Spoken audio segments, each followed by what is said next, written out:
Maybe I'm getting soft in my old age. Spoke to Elliot too. He was super nice as always. He wanted to hang out as always, and I was non-committal as always.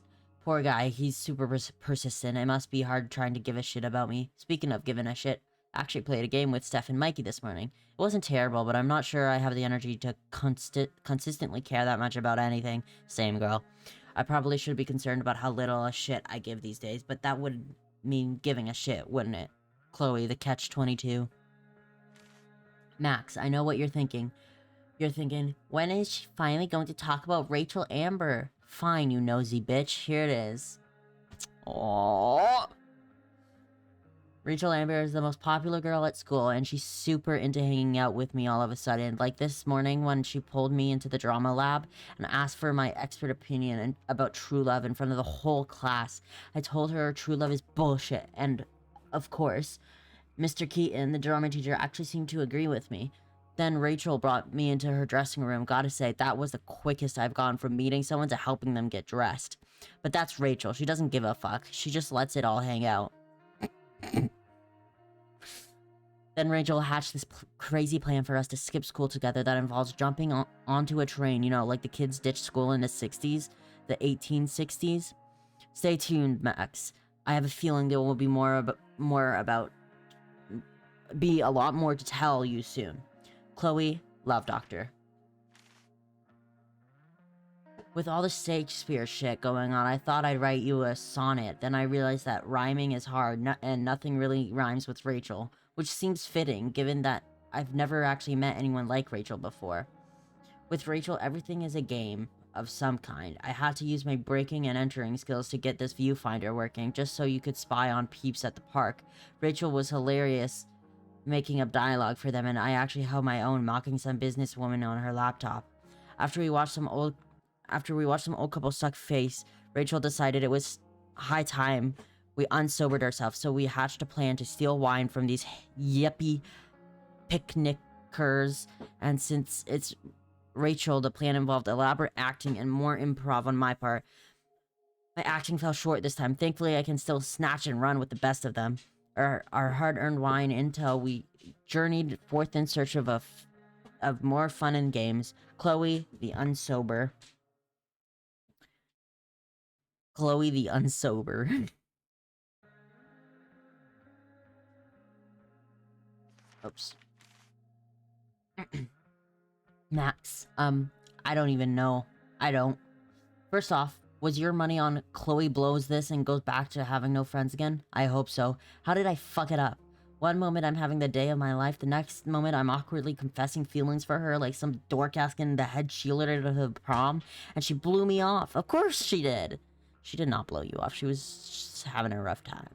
But wait, that's not all, because as soon as Rachel leaves, I find a car, my dead dad's fucking car. This twisted, shattered, ugly reminder of what life used to be. So I smashed it up, obviously. That's a lie. You did nothing to the car. You couldn't even look at it. So I smashed it up, obviously, and then I passed out and had a dream where my dad told me to find Rachel back at the park, and Rachel set herself on fire. But enough about me. How was your day? Chloe, the twisted, shattered, and ugly. Oh, my poor girl. I feel so bad for her. Max, when did you decide you were done with me? I mean, how did you know it was time to move on? I ask because Rachel and I have decided we're done with this shit town. We've had it. It's bye, bye, bye, bae. But instead of just ghosting it like someone I know, we're gonna leave a trail of destruction in our wake. For Rachel, that means burning a fucking forest down. I know, crazy. But guess what? I'm pretty crazy too. I'm not unrelated news. I finally got my ass kicked out of Blackwell. But at least I managed to keep Rachel from getting booted from her play. I shouldn't probably be more upset about being a high school dropout, but I'm not. It's just another chapter of fuckery in the story of my life. So yeah, burning bridges literally and academically. That's how you make an exit woman. Chloe, the exit wounder. Wanderer? Wanderer, I think. Max, you ever hated someone's guts but then later felt bad because you found out they're actually cooler than you thought? Yeah, me neither. David got it inside his douchebag skull that he needs to start cracking down on me, which meant demanding I empty my pockets for him in the Blackwell parking lot. I refused because fuck fascists, and if that's what mom needs to trust me, then that's her problem. I guess it backfired because now David is moving into my house. I say old house. Oh, into my old house. I say old house because if he's there, I sure as shit am not. Oh, I also bumped into Elliot. He's super into me still. Everyone wants a piece of Price. Chloe, bane of fascists. Max, ever been to therapy? It's actually kind of awesome. You were not to therapy, girl. You were talking to your friend. You need real therapy. And I don't mean writing down your feelings and hugging and crying and shit. I'm talking about popping open the hood and getting your hands dirty. Rachel's awesome at it because of course she is. We talked about David moving in and how shitty that is. Rachel didn't want to talk as much, but I got her to open up. I'm glad I did. By the end, everything I don't know seemed a little less broken, I guess. Speaking of, I found this gnarly truck that I started fixing up. Who knows if I'll ever get it running, but for now, I'm glad just to have a problem I might actually be able to solve. And maybe in an escape vehicle. Stay tuned. Fixing trucks and fixing brains. Who needs school anyway? Chloe, the less broken fixer. Max, how do you know when it's time to take a relationship to the next level? I'm talking about my drug dealer, Frank, of course. He wants me to do a job for him, picking up money from Drew North. You know, Drew, Blackwell's premier jockstrap, and now, apparently, oxy dealer? Dude's in pretty deep shit, it seems. But it should be an easy job, and besides, I could use the money for mine and Rachel's escape fund. Which, speaking of Rachel, guess who skis ball dad's side piece I saw coming out of Frank's RV. I pressed Frank for info, but I didn't get anywhere. I guess Frank can be pretty secretive when he wants to be. Still, it's shady as fuck, no? Alright, off to make my Trump fight. And God damn it, I can't speak. Oh my god, I give up. Return to Blackwell. At least I'm getting paid to go there this time. Chloe, the criminally awesome. Max. Fuck. Remember that easy job for Frank I told you about? Yeah. Not quite. First, I jacked Samuel's keys, then used my Jedi powers to get past Skip into the dorms, by which I mean talking about my lady parts till he freaked out and let me in. Took a brief detour into Elliot's room and read his poetry. Dude's got feelings for me, I think. I'm flattered, I guess. Anyway, I found the cash, but then Drew and Mikey showed up, followed by Frank's psychopath boss, Damon. Have you ever met someone that you just knew never to fuck with? I hadn't until today. Damon started beating the shit out of Drew for the money he owed. I stayed with Mikey like Drew wanted. It was horrifying. I think Damon actually broke Drew's knee. And then after, I kept his money. I'm not sure why I did it. I need the money to get out of town, but it felt not great. It was all so fucked. And the most fucked part, that I had anything to do with it. Chloe, thief, and all-around bad person. You're not a bad person, my girl. Max, just when I thought this day couldn't get any more dramatic. Wait, let's back up. Guess who tried to drug Rachel and jack her roll? Don't worry. Rachel and I turned the tables on Victoria and gave her a taste of her own medicine. Literally. Sadly, the drama doesn't end there for me. Stupid Juliet got caught in a stupid fire, and now I... Let's just say there's exactly one person in the world who can make me dress up in a funny costume and act out Shakespeare in front of an audience of my least favorite people. And she happened to be next to me at exactly the wrong moment. Chloe, the FML. Fuck my life. Max. So I survived. Just in case you were worried about me, you totally weren't. But it wasn't easy. I had to remember what to say and where to go and not to flip off everyone in the audience. Not gonna lie, I totally killed it. Once I got past the stupid makeup and the blinding lights and just let myself get lost in it all. She's so a theater kid. Girl is a theater kid. I guess acting is really about forgetting the rest of the world exists and being completely in the moment. When I'm with Rachel, somehow that comes easy. We ended up creating a new story together on stage. A much better story. Because this one ends with the two of us escaping the island and sailing off into the sunset together. Take that, Shakespeare. Will real life turn out so awesome? Time will tell. Chloe, the bardest bitch in town. Max, time has told, and no, it turns out that real life is not like the stage. It is so much better. We're leaving tonight. Boom. Peace at Arcadia Bay. Peace out, Arcadia Bay. We're headed to Los Angeles, home of movie stars, dank weed, and who cares? All that matters is it's not here. I didn't believe Rachel at first. It's not that I don't trust her, but she tends to get swept away in the moment. Let's just say she erased all doubts. They kissed. They kissed.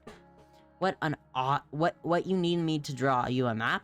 We made out as awesome as you may imagine making out with Rachel Amber sounds. Believe me, it was a bajillion times awesomer. After a quick stop by Rachel's house, we're headed off. Next time you hear from me, I'll be an ex-Arcadian, just like you. Chloe, the so much better. It's so cute that she still writes to Max. It's so cute. And also so sad. Plates. Yeah, girl. It's off to the table with you.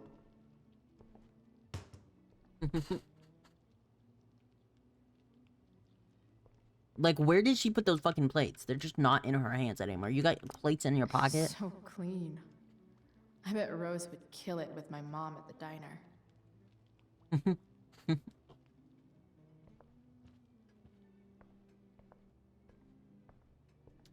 Alright, let's set the table.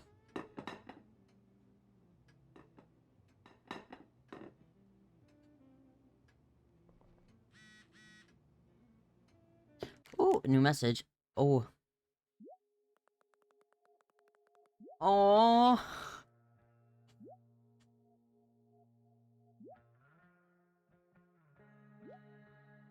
Oh, the poor mom. I feel so bad for her. Oh, God. This is gonna make me cry. Stop. Okay. Chloe, Justin Williams' mom just called me. You were in a play? You were in the play tonight? I would have liked to see that. Kind of just happened. I know it was last minute. I'm glad you're doing well.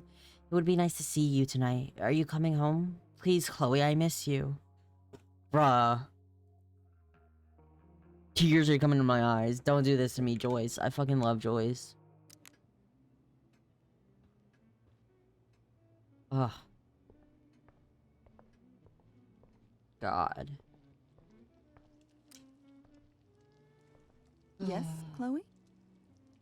What's next? Plates? Check. Anything else? Actually, could you be a dear and ask Mr. Amber what he'd like to drink with dinner? Bitch! I will be a dear. Talking to James. As long as I can avoid using the words cheating and scumbag, I should be fine. Bitch, I am not this motherfucker's slave. He can get his own fucking drink. Oh my god. Wow, this... Now I get my... Oh my god. Something else? Yeah, what the fuck do you want to drink, bitch? What's your vice, Mr. Amber? I'm sorry? Your wife wants to know what kind of drink you're having. Ah, let's say sherry. Okay.